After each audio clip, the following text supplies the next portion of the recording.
4 evangelhos são os livros da Bíblia que contam a vida de Jesus. Mas uma coisa que os estudiosos já notaram há muito tempo é que 3 desses livros, especificamente Mateus, Marcos e Lucas, são muito parecidos. Tão parecidos que são chamados de evangelhos sinóticos, que vem do grego sinopticos, que significa tipo visão parecida. Por exemplo, a história de Jesus sendo tentado no deserto, Jesus transfigurando e Jesus andando sobre as águas estão todas presentes nesses 3 evangelhos. E muitas das vezes elas são contadas com a mesma estrutura e muitas das mesmas palavras, em grego, às vezes tendo alguns trechos idênticos, palavra por palavra. Mais de 90% do que está escrito em Marcos aparece em Mateus ou Lucas, e 76% aparece nos dois. Já em João, a maioria das histórias são exclusivas, histórias que não aparecem nos outros evangelhos, como a transformação da água em vinho, a ressurreição de Lázaro e o encontro com Nicodemos. Mas mesmo quando João conta uma história que também está nos evangelhos sinóticos, como o milagre dos pães e peixes, por exemplo,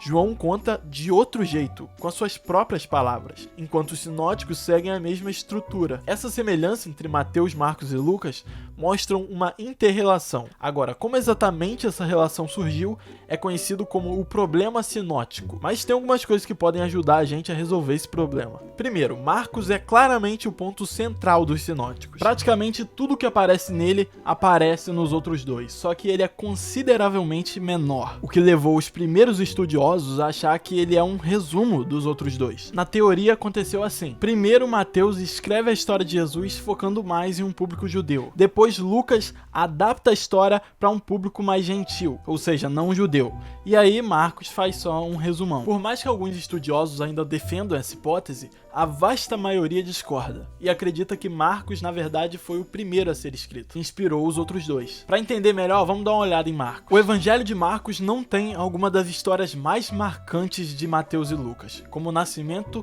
e a ressurreição de Jesus. Nas escrituras originais, o livro termina com o anjo falando para as Marias que Jesus ressuscitou, só que elas não contam para ninguém e o livro acaba. Não mostra o que aconteceu. Se Marcos estava fazendo um resumo dos outros dois, por que ele deixaria as histórias mais importantes de fora? Isso se mistura com outro ponto, que é a teologia de Marcos ser muito mais primitiva, que enfatiza muito menos a divindade de Jesus do que os outros, o que indica que ele tinha uma visão mais humana de Jesus, representando as primeiras comunidades cristãs. Além disso, a gramática de Marcos parece muito menos refinada, e além de tudo isso, escritores naquela época não costumavam fazer resumos desse tipo. É muito mais provável um cristão do primeiro século expandir as histórias e a teologia do que simplificar elas. Então, na teoria aconteceu assim: primeiro Marcos escreve seu evangelho se baseando em histórias que ele ouviu ou talvez algumas outras fontes escritas. Depois, Mateus e Lucas escrevem seus evangelhos se baseando no que já estava escrito em Marcos. E, teoricamente, Mateus e Lucas também se basearam em outra fonte que estudiosos chamam de documento Q. Essa fonte é completamente hipotética, porque a gente não tem ela hoje em dia. Estudiosos sugerem esse material para explicar passagens que são compartilhadas por Mateus e Lucas,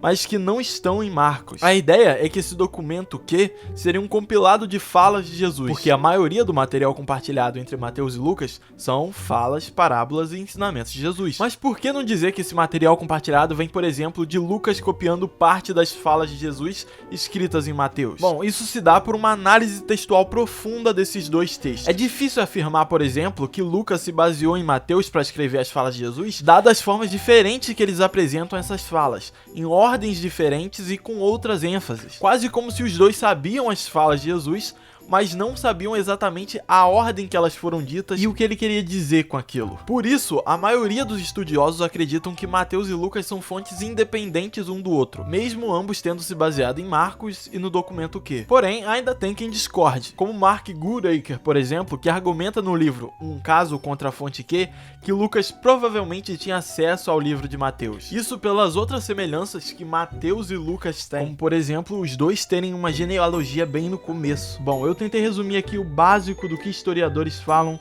sobre qual evangelho foi escrito primeiro e qual se baseou em qual. Se você gostou do vídeo, deixa um like, se inscreve e é isso. Valeu!